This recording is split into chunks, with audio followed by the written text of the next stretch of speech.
नमस्कार, स्वागत है आप सभी का ध्येयस के साप्ताहिक करंट अफेयर्स कार्यक्रम इंडिया दिस वीक में। मैं हूं आपके साथ अनुराग पांडे। इंडिया दिस वीक कार्यक्रम का मकसद आपको हफ्ते भर की उन अहम खबरों से रूबरू कराना है जो आपकी परीक्षा के लिहाज से बेहद ही जरूरी है।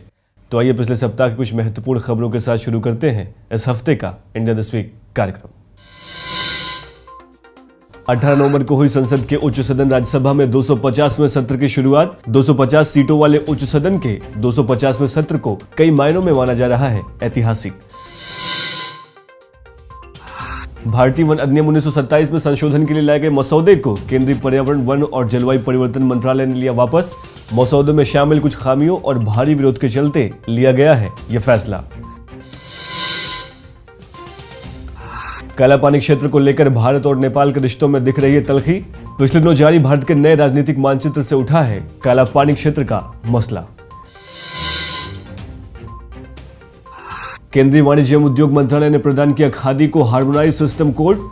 खादी उत्पादों के निर्यात को बढ़ावा देने के मकसद से प्रदान किया गया है हार्मोनाइज सिस्टम कोड। स्वास्थ्य एवं परिवार कल्याण मंत्रालय ने की सांस अभियान की शुरुआत। शिशुओं में निमोनिया के चलते होने वाली मृत्यु दर को कम करना है सांस अभियान का मकसद। अंतरिक्ष प्रौद्योगिकी क्षेत्र की एक निजी कंपनी स्पेसएक्स ने किया 60 सैटेलाइटों के समूह को लो अर्थ ऑर्बिट में स्थापित। स्पेस इंटरनेट के लिए स्थापित की गई हैं ये सैटेलाइटें। प्रदूषण और जलवायु परिवर्तन को देखते हुए लोगों में पैदा हो रहा है इको एंजाइटी नाम का मानसिक विकार। मनोवैज्ञानिकों के मुताबिक पर्यावरण की समाप्ति और अपने भविष्य को लेकर चिंतित होता है इको एंजाइटी से ग्रसित व्यक्ति। और दिल्ली में आयोजित हुआ पहला राष्ट्रीय कृषि रसायन सम्मेलन। कीटनाशक विज्ञान भारत द्वारा आयोजित हुआ था कीटनाशकों के संबंध में यह कार्यक्रम। तो आइए अब खबरों को विस्तार से समझते हैं। पिछले 18 नवंबर को संसद के उच्च सदन यानी राज्यसभा के 250वें सत्र की शुरुआत हुई। यह सत्र कई मायनों में ऐतिहासिक है। दरअसल संविधान के मुताबिक राज्यसभा में कुल सीटों की संख्या 250 है और यह सत्र भी 250वां है। ऐसे में इस मौके पर सभापति एम वेंकैया नायडू और प्रधानमंत्री नरेंद्र मोदी ने संसद के सभी सांसदों को बधाई दी और प्रधानमंत्री ने ऊपरी सदन को संबोधित भी किया। बता दें कि शीतकालीन सत्र 18 नवंबर से शुरू होकर 13 दिसंबर तक चलेगा। उम्मीद जाहिर की जा रही है कि इस मौके पर कुल 47 ऐसे विषयों को उठाया जाएगा जो पिछले कुछ सत्रों से लंबित हैं। इसके अलावा इनमें कुछ नए विधेयक भी शामिल होंगे। दरअसल भारत में दूसरे सदन यानी राज्यसभा की शुरुआत साल 1918 के मोंटेग चेम्सफोर्ड की रिपोर्ट से हुई थी। भारत सरकार अधिनियम 1919 में उस समय विधानमंडल के दूसरे सदन के तौर पर काउंसिल ऑफ स्टेट्स को गठित करने का प्रावधान बनाया गया। हालांकि उस समय काउंसिल ऑफ स्टेट्स को बहुत थोड़े विशेषाधिकार दिए गए थे और इसका पदेन सभापति गवर्नर जनरल हुआ करता था। बाद में भारत सरकार अधिनियम 1935 लाया गया, लेकिन काउंसिल ऑफ स्टेट्स के गठन में कोई विशेष परिवर्तन नहीं किया गया। आजादी के बाद भारत में उच्च सदन को बनाया जाए या न बनाया जाए, इसको लेकर संविधान सभा में काफी बहसें हुई। अंत में यह तय किया गया कि आजाद भारत के लिए एक द्विसदनीय विधानमंडल बनाया जाएगा, क्योंकि भारत अपार विविधताओं वाला देश है। साथ ही इसकी राज्यव्यवस्था में परिसंघीय लक्षण यानी फेडरल स्ट्रक्चर के गुण देखे जा सकते हैं। ऐसे में एकल सदन आजाद भारत के सामने आने वाली चुनौतियों का सामना करने में अपर्याप्त साबित होती और शायद इसीलिए काउंसिल ऑफ स्टेट्स यानी राज्यसभा को दूसरे सदन के तौर पर गठित किया गया। राज्यसभा जैसे कि इसके नाम से ही जाहिर है कि राज्यों की एक परिषद है। यह अप्रत्यक्ष रूप से जनता का प्रतिनिधित्व करती है। वैसे तो राज्यसभा के वर्तमान सदस्यों की संख्या 238 है, लेकिन संविधान के अनुच्छेद 80 के मुताबिक राज्यसभा के सदस्यों की कुल संख्या 250 तय की गई है। इनमें से 238 सदस्य राज्यों और केंद्र शासित प्रदेशों से चुनकर आते हैं और बाकी के 12 सदस्य राष्ट्रपति द्वारा मनोनीत किए जाते हैं। ये 12 सदस्य ऐसे लोग होते हैं जो साहित्य, कला, विज्ञान और समाज सेवा के क्षेत्र में विशेष ज्ञान या अनुभव रखते हो। हर राज्य और केंद्र शासित प्रदेशों के प्रतिनिधियों की संख्या संविधान की चौथी अनुसूची में बताई गई है। संविधान के अनुच्छेद 80 सब क्लॉज 4 के मुताबिक राज्यों के प्रतिनिधियों का चुनाव संबंधित राज्यों की विधानसभाओं के सदस्यों के द्वारा किया जाता है। ये चुनाव अनुपातिक प्रतिनिधित्व प्रणाली के आधार पर एकल संक्रमणीय मत द्वारा किया जाता है। जो व्यक्ति राज्यसभा का चुनाव लड़ना चाहता है, उसके नाम पर विधानसभा के कम से कम 10 सदस्यों द्वारा अनुमोदन होना जरूरी होता है। मूल्यों की दृष्टि से देखें तो राज्यसभा के गठन में 4 सिद्धांत दिखाई देते हैं। इनमें अर्धसंघीय प्रतिनिधित्व सिद्धांत, संयुक्त पुनर्विचार और नियंत्रण एवं संतुलन का सिद्धांत और विशेषज्ञों को नीति निर्माण में शामिल करने का सिद्धांत शामिल है। राज्यसभा के विशेषाधिकार भले ही कम हो या फिर इसके निर्वाचन की प्रक्रिया अलग हो, लेकिन पिछले 67 सालों में इसने लोकतंत्र को मजबूत करने में अहम भूमिका निभाई है। केंद्रीय पर्यावरण, वन और जलवायु परिवर्तन मंत्रालय ने पिछले दिनों भारतीय वन अधिनियम 1927 में संशोधन के लिए लाए गए एक मसौदे को वापस लेने का फैसला लिया है। केंद्रीय पर्यावरण, वन और जलवायु परिवर्तन मंत्री प्रकाश जावड़ेकर ने कहा कि पिछले 5 सालों से केंद्र सरकार जनजातियों और वनवासियों के हित के लिए काम करती रही है और ऐसे में उनसे जुड़े किसी भी कानून में कोई खामी नहीं रहने देगी। उन्होंने कहा कि हम भारतीय वन अधिनियम 1927 में संशोधन के लिए तैयार मसौदे को पूरी तरह से वापस ले रहे हैं ताकि इसकी खामियों को दूर किया जा सके। दरअसल इस मसौदे में कुछ खामियां थीं जिसके कारण यह मसौदा वापस लिया जा रहा है। गौरतलब है कि इसी साल मार्च महीने में लाए गए इस विधेयक में प्रस्तावित कानून का पर्यावरण कार्यकर्ताओं और कई राज्य सरकारों ने विरोध किया था। बता दें कि इस मसौदे के जरिए भारत के वनों की मौजूदा चुनौतियों से निपटने का प्रयास किया गया था। इसके अलावा भारतीय वन अधिनियम 2019 में वन अधिकारी के पास वन अपराधों की जांच करने और दंड प्रक्रिया संहिता 1973 के तहत तलाशी करने या तलाशी संबंधी वारंट जारी करने का अधिकार दिया गया था। साथ ही संशोधन मसौदा के तहत कोई भी वन अधिकारी किसी भी वक्त अपने क्षेत्राधिकार के अंदर किसी भी जगह पर जाकर निरीक्षण कर सकता है। इस मसौदे में सबसे बड़ी चुनौती ये थी कि इसके तहत वन अधिकारियों को कानूनों का उल्लंघन करने वाले आदिवासियों को गोली मारने की खुली छूट दी गई थी। इसके अलावा नए संशोधन के जरिए वन विभाग किसी भी जंगल को आरक्षित घोषित कर सकता था और जंगलों में रहने वाले समुदायों को उनकी पैतृक जमीन से भी अलग कर सकता था। साल 2011 की जनगणना के मुताबिक भारत में अनुमानित 104 मिलियन आदिवासी रहते हैं, जबकि सिविल सोसाइटी समूहों का अंदाजा है कि वन क्षेत्रों में 1,70,000 गांवों में रहने वाले अनुसूचित जनजातियों और अन्य वनवासियों को मिलाकर लगभग 200 मिलियन लोग, जो भारत के भौगोलिक क्षेत्र का लगभग 22% हिस्सा कवर करते हैं। भारत नेपाल के बीच लंबे अरसे से चली आ रही दोस्ती में कालापानी क्षेत्र को लेकर तनाव पैदा होने की आशंका जाहिर की जा रही है। बीते दिनों जम्मू कश्मीर से अनुच्छेद 370 हटाए जाने के बाद भारत सरकार की ओर से देश का नया राजनीतिक मानचित्र जारी किया गया था। भारतीय गृह मंत्रालय द्वारा जारी इस राजनीतिक मानचित्र में कालापानी क्षेत्र को भारतीय सीमाओं के अंदर दिखाए जाने पर नेपाल ने आपत्ति जताई है। नेपाल के प्रधानमंत्री केपी ओली का कहना है कि नेपाल, भारत और तिब्बत के ट्राई जंक्शन पर मौजूद ये इलाका नेपाल के क्षेत्र में आता है, जबकि भारतीय विदेश मंत्रालय ने इस मामले पर जवाब देते हुए कहा है कि इस नए राजनीतिक मानचित्र में भारत के संपूर्ण भूभाग का सटीक और सही चित्रण किया गया है। इस मामले में किसी भी पड़ोसी देश के साथ सीमा को संशोधित नहीं किया गया है। बता दें कि उत्तराखंड बॉर्डर पर नेपाल, भारत और तिब्बत के ट्राई जंक्शन पर मौजूद कालापानी क्षेत्र करीब 3600 मीटर की ऊंचाई पर मौजूद है। भारत सरकार के मुताबिक करीब 35 वर्ग किलोमीटर क्षेत्र में फैला यह इलाका उत्तराखंड के पिथौरागढ़ जिले का एक हिस्सा है, जबकि नेपाल सरकार इसे अपने दार्चुला जिले का हिस्सा बता रहा है। गौरतलब है कि 1962 में भारत चीन के बीच युद्ध के बाद से ही इस इलाके में भारत के आईटीबीपी यानी भारत तिब्बत सीमा पुलिस के जवान मौजूद हैं। इसके अलावा कालापानी क्षेत्र से होकर ही महाकाली नदी भी गुजरती है, जिसके उद्गम स्थल को लेकर भी दोनों देशों के बीच विवाद है। जानकारों के मुताबिक भारत और चीन नेपाल के ट्राई जंक्शन पर मौजूद कालापानी क्षेत्र सामरिक रूप से काफी अहम है। दरअसल कालापानी एक तरह से डोकलाम जैसा ही है। डोकलाम में जहां भारत, भूटान और चीन अपनी सीमा साझा करते हैं, तो वहीं कालापानी इलाके में भारत, नेपाल और चीन का साझा बॉर्डर है। कहा यह भी जा रहा है कि नेपाल कालापानी का मुद्दा चीन के कहने पर उठा रहा है। दरअसल चीन की मंशा है कि वो नेपाल तक एक रेल लाइन का निर्माण करे, ऐसे वो नेपाल को अपने साथ लाने में जुटा हुआ है। इसके अलावा नेपाल चीन की BRI परियोजना में भी शामिल है, जबकि भारत शुरू से ही चीन की इस परियोजना का विरोध कर रहा है।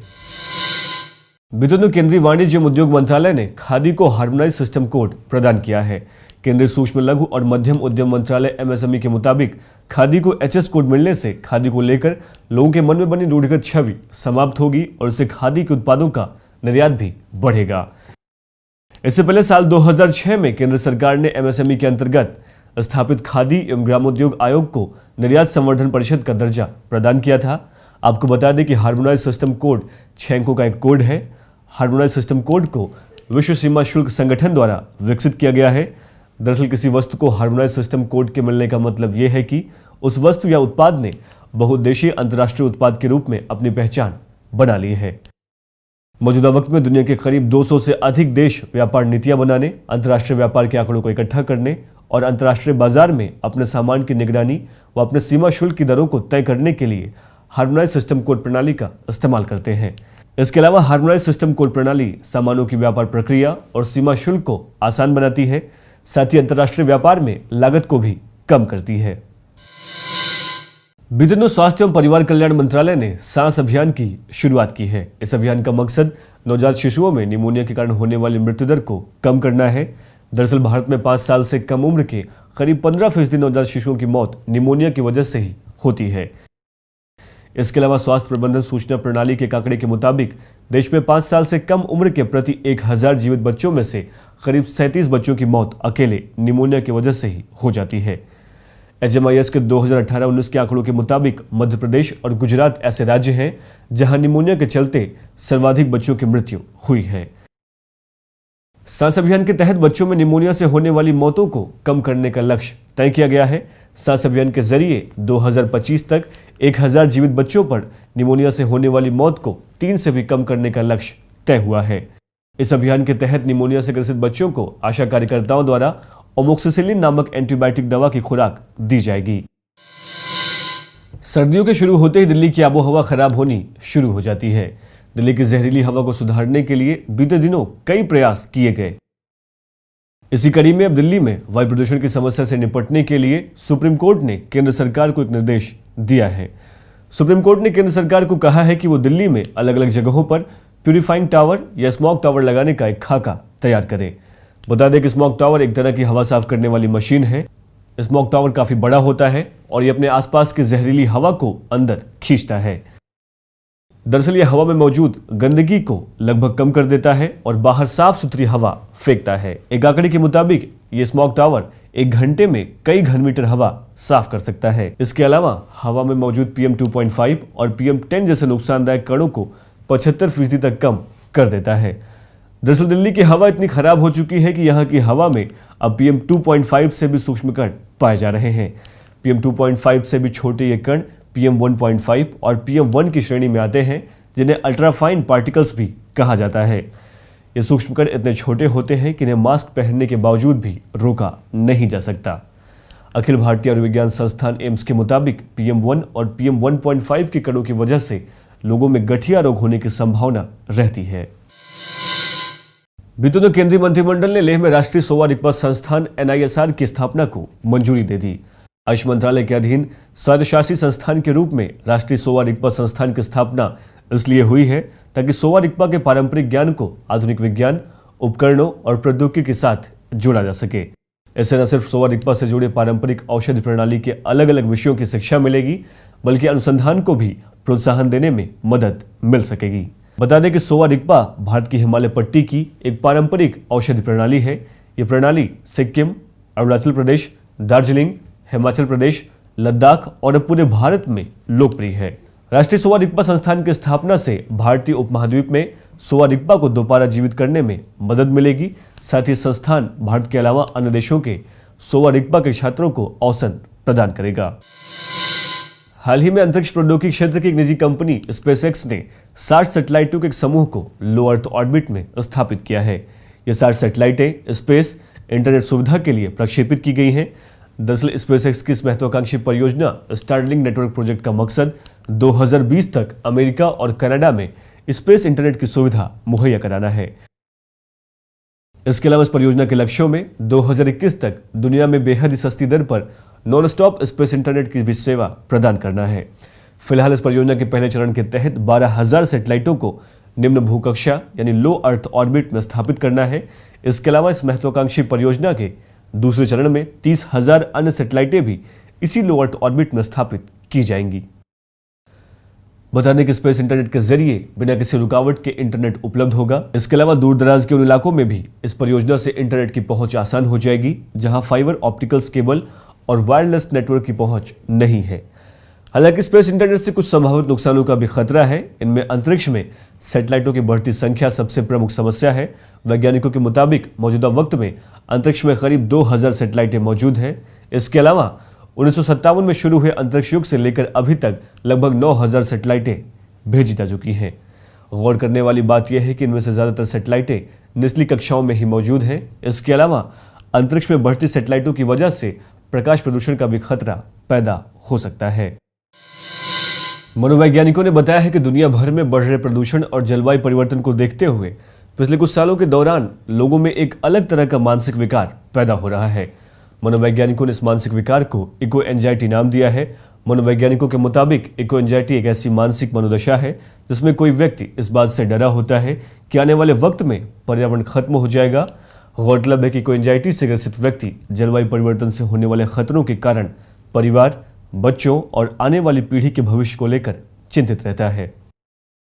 इस संबंध में फिलहाल कोई स्पष्ट आंकड़ा तो नहीं है, हालांकि ऐसा जरूर है कि एक बड़ा तबका जलवायु परिवर्तन को लेकर चिंतित रहता है।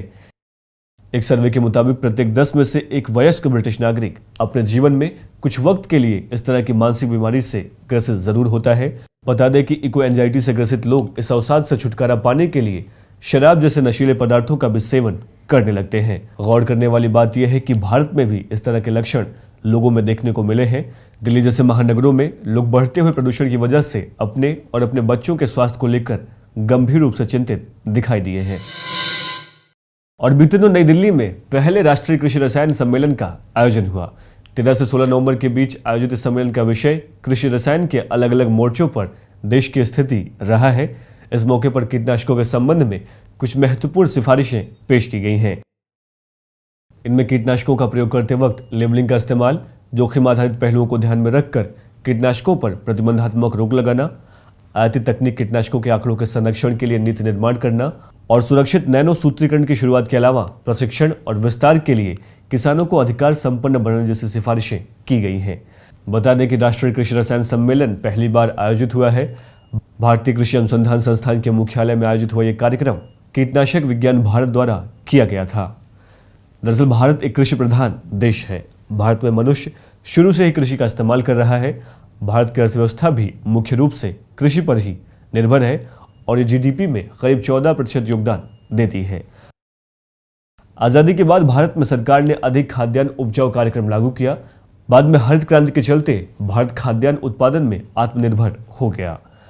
हरित क्रांति के दौरान अधिक पैदावार वाली जिन किस्मों का इस्तेमाल किया गया था वे कीट पतंगों, कीटनाशकों और बीमारियों से प्रभावित होने लगी। इन विनाशकारी कीटों और बीमारियों से निपटने के लिए फसलों में कीटनाशकों और रसायनों का इस्तेमाल किया जाने लगा। फसलों में इन कीटनाशकों का अंधाधुंध इस्तेमाल होने के कारण मनुष्य और पशुओं, पर्यावरण और जैव विविधता के लिए खतरा बन गया। इसके अलावा रासायनिक कीटनाशकों के चलते पारिस्थितिकी असंतुलन भी पैदा होने लगा, जैसे खाद्यान्नों, मिट्टी और पानी में कीटनाशकों के अवशेष पाए जाने लगे। तो ये थी सप्ताह की कुछ महत्वपूर्ण खबरें। आइए आपको लिए चलते इस कार्यक्रम के बेहद ही खास सेगमेंट इंडिया राउंडअप में, जहां आपको मिलेंगी हफ्ते भर की कुछ और भी महत्वपूर्ण खबरें, वो भी फटाफट अंदाज में। 19 नवंबर को विश्व शौचालय दिवस के मौके पर जल शक्ति मंत्रालय ने दिया स्वच्छ सर्वेक्षण ग्रामीण पुरस्कार 2019। राज्यों की श्रेणी में स्वच्छ सर्वेक्षण ग्रामीण पुरस्कार 2019 के तहत तमिलनाडु को मिला है पहला स्थान।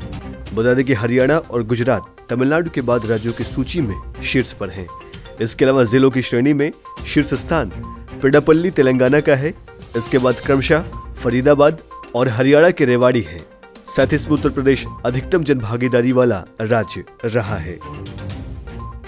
भारत और उज्बेकिस्तान के बीच संयुक्त क्षेत्र प्रशिक्षण दुस्तलिक अभ्यास 2019 का आयोजन ताशकंद के नजदीक चिरचिक प्रशिक्षण केंद्र में आयोजित हुआ था। यह अभ्यास बता दें कि शहरी परिदृश्य में आतंकवाद और आतंकवाद के खिलाफ अभियानों पर केंद्रित था। यह अभ्यास जारी हुआ भारत का पहला जियोकेमिकल बेसलाइन एटलस। राष्ट्रीय भूभौतिकी अनुसंधान संस्थान NGRI ने जारी किया है जियोकेमिकल बेसलाइन एटलस। बता दें कि इस एटलस का इस्तेमाल नीति निर्माताओं द्वारा पर्यावरणिक क्षति का आकलन करने के लिए किया गया है। इस एटलस में करीब 45 मानचित्र शामिल हैं। इन मानचित्रों में देश में मृदा की स्थिति और उसके नीचे की धातुओं, ऑक्साइड और तत्वों के बारे में जानकारी मुहैया कराई गई है।